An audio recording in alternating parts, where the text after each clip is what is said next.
কৃষি কি লসের কাজ নাকি লাভের কাজ? কৃষিতেও কি লাভ হয়? এই জিনিসগুলো নিয়ে একটু আমি আজকে আলোচনা করব যে কৃষিতে লাভ হয়।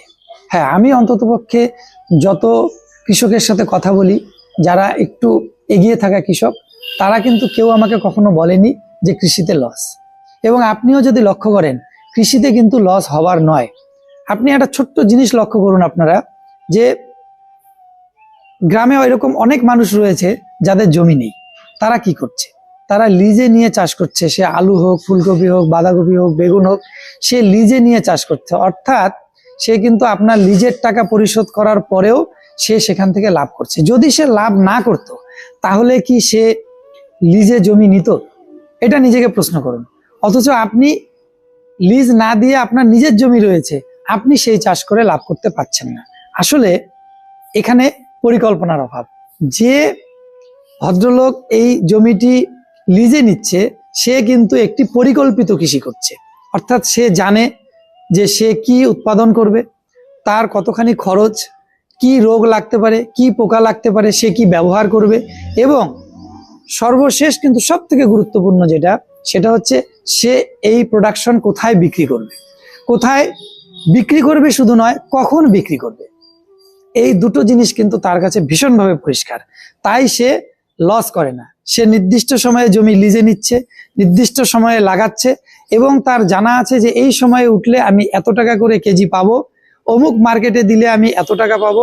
অর্থাৎ সে সম্পূর্ণ কাজটাকে আগে লিপিবদ্ধ করেছে, তারপর কিন্তু সে চাষে নেমেছে। আর আমরা নর্মালি যারা চাষি, তারা কি করি? তারা শুধু শস্য লাগাই। শস্য ওঠার পরে, ফসল যখন আমার উঠে গেল, তখন আমি চিন্তা করি এখন বাজারে কত দাম। এই জায়গাটাতেই কিন্তু আমরা ভুল করে চলেছি দিনের পর দিন। আমি সবাইকে অনুরোধ করব যে আপনারা যারা কৃষিটা করেন, ভালোবেসে করুন, ব্যবসায়িকভাবে করুন। সেই ব্যবসায়িকভাবে করতে গেলে আপনাকে করতে হবে পরিকল্পনা। সেই পরিকল্পনা করে যখন আপনি করবেন যে আপনি কখন বেগুন তুলবেন, কখন ফুলকপি তুলবেন, কখন বাঁধাকপি তুলবেন, কখন ধনেপাতা তুলবেন, তবেই কিন্তু আপনি লাভ করতে পারবেন।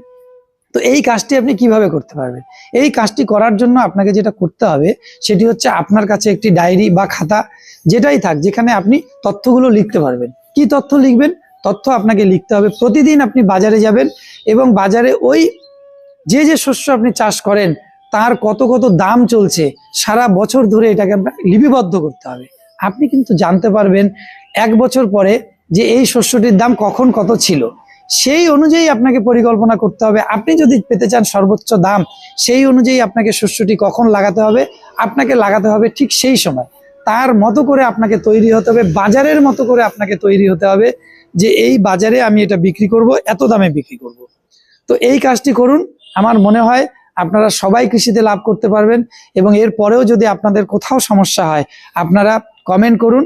আমি চেষ্টা করব আপনাদেরকে আমার পক্ষ থেকে যতটা সাহায্য করা যায়, তথ্যের আদান প্রদান করে আমি সেই কাজটি করব। ধন্যবাদ। সকলে ভালো থাকবেন। যদি আমার কথাগুলো ভালো লাগে তাহলে চ্যানেলটি সাবস্ক্রাইব করবেন, আমাকে ফলো করবেন। ভালো থাকুন। নমস্কার।